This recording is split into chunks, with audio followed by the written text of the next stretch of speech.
Bismillahirrahmanirrahim. Assalamualaikum warahmatullahi wabarakatuh.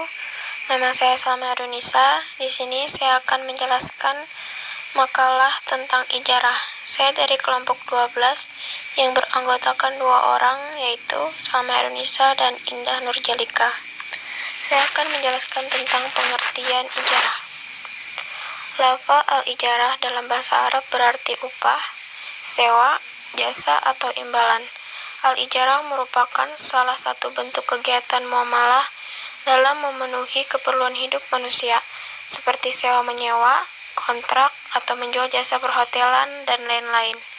Secara terminologi, ada beberapa definisi al-ijarah yang dikemukakan oleh para ulama fikih. Ulama Hanafiyah mendefinisikan dengan transaksi terhadap suatu manfaat dengan imbalan. Syafi'iyah menjelaskan ijarah adalah akad atas suatu manfaat tertentu, bersifat mubah dan boleh dimanfaatkan dengan kompensasi atau imbalan tertentu. Pengertian ran. Ran ini merupakan sebuah definisi gadai dalam Islam, yang dimana suatu perjanjian untuk menahan suatu barang yang digunakan sebagai jaminan atau tanggungan hutang. Ran ini merupakan suatu akad utang piutang dengan menjadikan barang yang mempunyai nilai ekonomis menurut pandangan syara sebagai jaminan, sehingga pihak yang menahan memperoleh jaminan untuk dapat mengambil kembali seluruh atau sebagian piutangnya.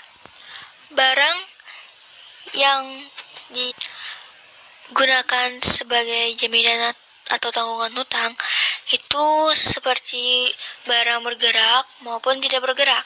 Contohnya motor, mobil, tanah, sawah, rumah, dan lain sebagainya yang diserahkan kepada seseorang yang berutang, di mana seseorang itu harus menggadaikan barangnya untuk mendapatkan uang.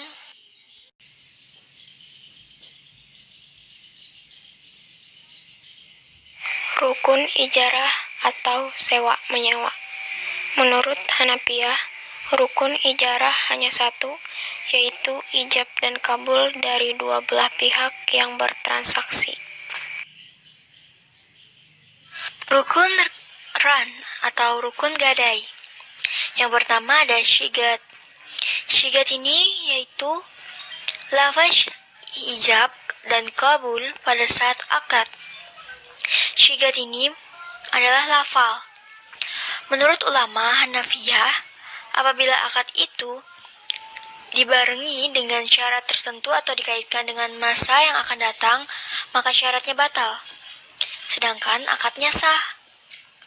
Yang kedua, ada orang yang berakad atau ar-rahin dan al-murtahin. Keduanya ini harus cakap dalam bertindak hukum. Menurut jumhur ulama, orang dianggap cakap bertindak hukum adalah orang yang sudah balik dan berakal. Yang ketiga, ada barang yang digadaikan atau al-murhun. Barang yang digadaikan ini yaitu barang yang memiliki nilai ekonomis secara hukum dan cara, atau artinya itu barang yang dapat diperjualbelikan dan merupakan barang yang halal serta sah hak milik orang yang berutang. Yang keempat ada utang atau al-marhun bih. Ini merupakan hak wajib yang harus dikembalikan kepada orang tempat berutang atau tempat kita berhutang. Hutang ini dapat dilunasi dengan barang jaminan sesuai dengan kesepakatan.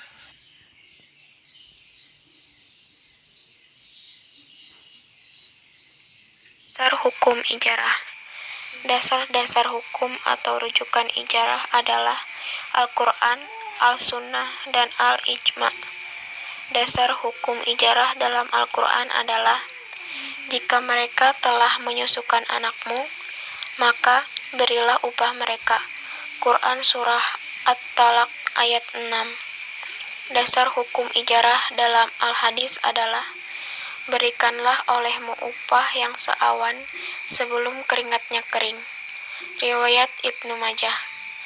Landasan ijma'nya ialah semua umat sepakat, tidak ada seorang ulama pun yang membantah kesepakatan atau ijma' ini. Sekalipun ada beberapa orang di antara mereka yang berbeda pendapat, tetapi hal itu tidak dianggap. Dasar hukum gadai.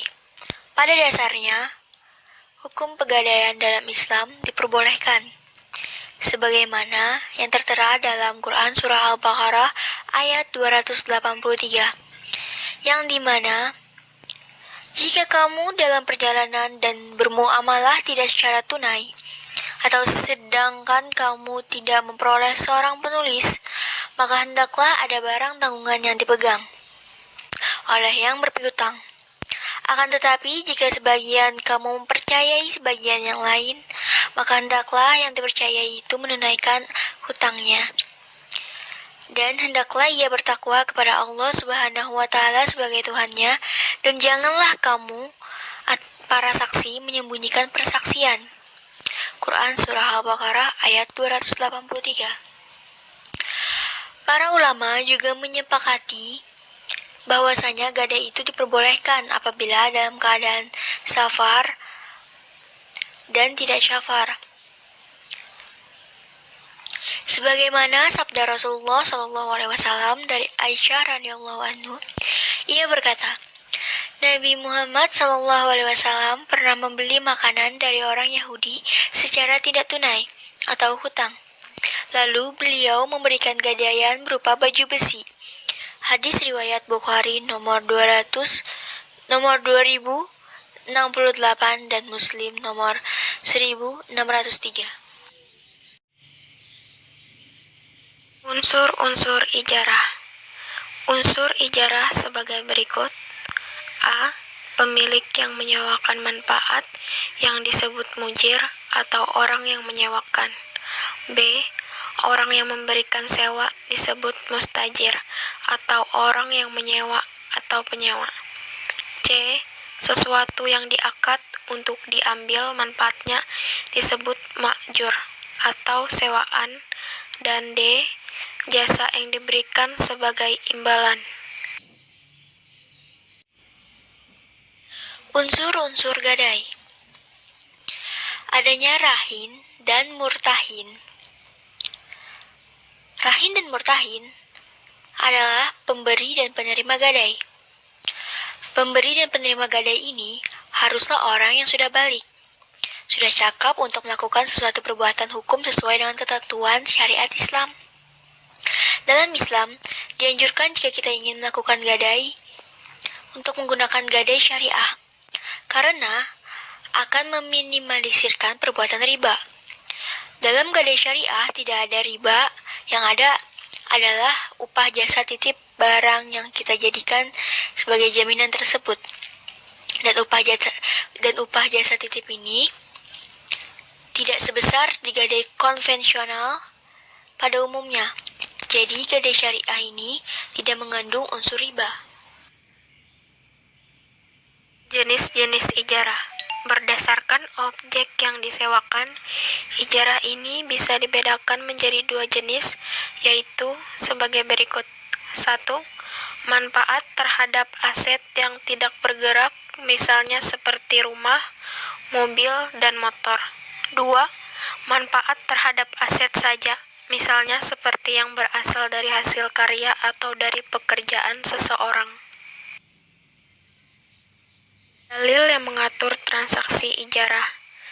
Dalil yang berkaitan dengan akad sewa-menyewa atau ijarah adalah Quran Surah At-Talaq ayat 6.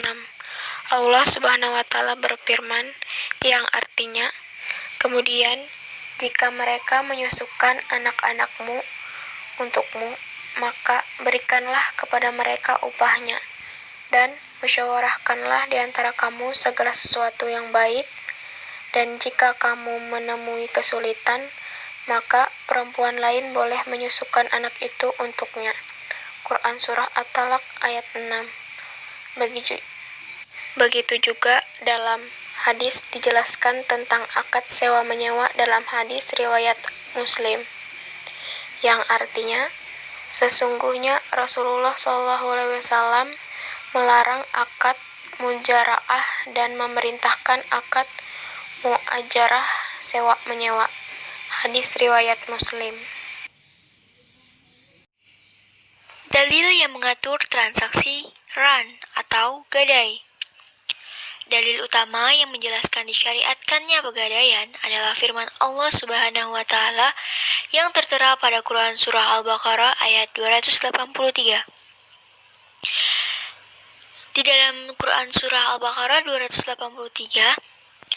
terdapat penyebutan safar atau bepergian, yang dimana dalam ayat ini bukan bermaksud untuk membatasi syariat gadai hanya boleh di waktu bepergian semata.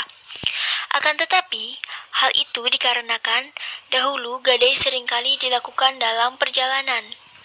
Hal ini berdasarkan sebuah hadis yang diriwayatkan oleh istri Nabi, yaitu Aisyah radhiyallahu anha. Beliau mengisahkan tentang Nabi yang membeli makanan kepada seorang Yahudi dan beliau menggadaikan baju perang yang terbuat dari besi untuk membayar makanan tersebut. Setelah kejadian ini, Nabi Shallallahu Alaihi Wasallam sedang tidak melakukan safar atau bepergian atau perjalanan. Kisah ini juga merupakan dalil dari sunnah yang menjelaskan diperbolehkannya transaksi gadai. Syekh Abdullah Al-Bassam rahimahumullah mengatakan, kaum muslimin telah sepakat diperbolehkannya transaksi gadai, meskipun sebagian ulama bersilang pendapat di beberapa persoalannya.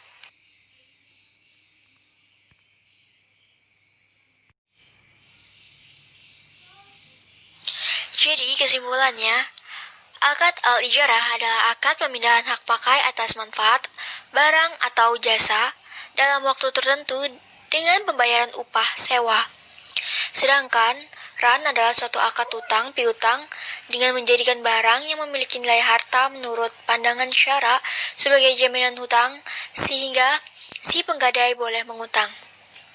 Hukum ijarah diperbolehkan dalam Islam berdasarkan firman Allah pada surah Al-Baqarah 2 ayat 233 dan hadis Rasulullah SAW riwayat Ibnu Majah dari Abdullah Ibnu Umar bahwa Rasulullah SAW bersabda, berikanlah upah buruh selagi belum kering keringatnya.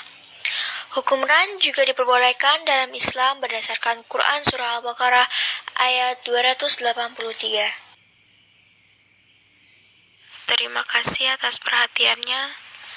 Demikianlah akhir dari presentasi kelompok 12. Semoga bermanfaat untuk kita semua.